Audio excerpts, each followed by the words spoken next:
Assalamualaikum warahmatullahi wabarakatuh.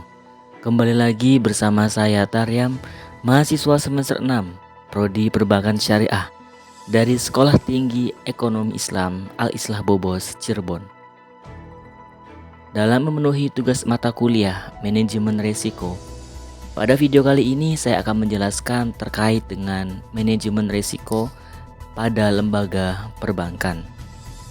Virus corona atau COVID-19 telah memberikan dampak yang sangat luar biasa terhadap kegiatan yang dilakukan oleh masyarakat. Dampak dari virus corona juga telah menyentuh berbagai sektor yang ada.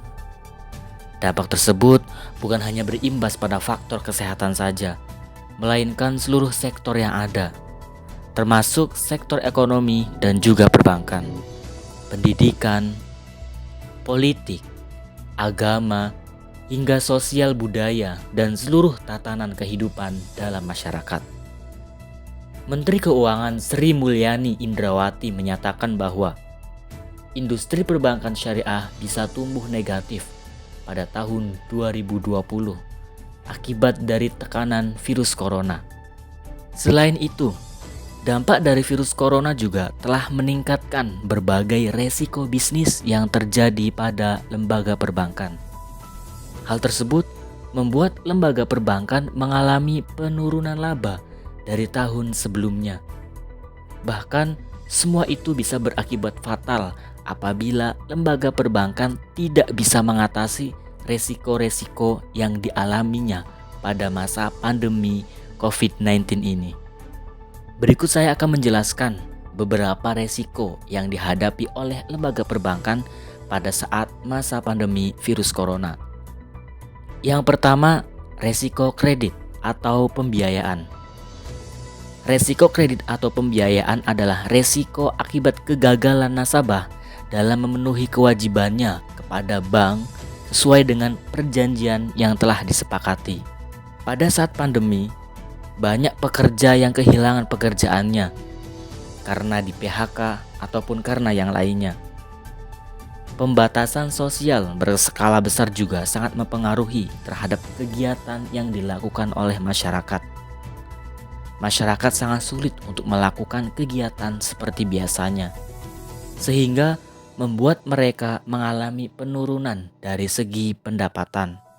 Hal tersebut berdampak juga terhadap lembaga perbankan, yakni banyaknya nasabah yang mengalami pembayaran bermasalah terhadap lembaga perbankan atau disebut juga dengan kredit macet. Kemudian yang kedua, ada resiko operasional.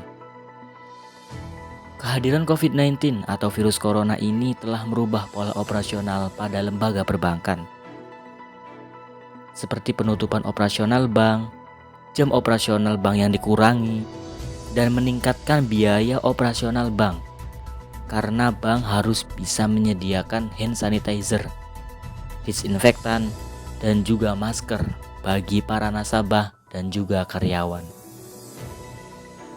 Lalu, bagaimana cara mitigasinya agar bank tetap stabil di tengah wabah virus corona ini? Yang pertama, dengan digital banking. Layanan produk dan jasa harus dikonversi menjadi digital banking. Proses tersebut harus berjalan bertahap dan inisiasinya dilakukan secara terus-menerus. Yang kedua, inovasi dan kreativitas bank. Corona menuntut bank harus semakin berinovasi agar bisa berdiri tegak di tengah virus corona ini. Alhasil, bank harus segera beradaptasi dengan kondisi pandemi virus corona dengan menerapkan strategi baru dan kembali pada jalur kinerjanya yang good performance. Baiklah teman-teman, itulah beberapa resiko-resiko yang dialami oleh lembaga perbankan pada saat masa pandemi virus corona atau COVID-19 ini. Semoga bermanfaat. Wabillahi taufiq wal hidayah. Wassalamualaikum warahmatullahi wabarakatuh.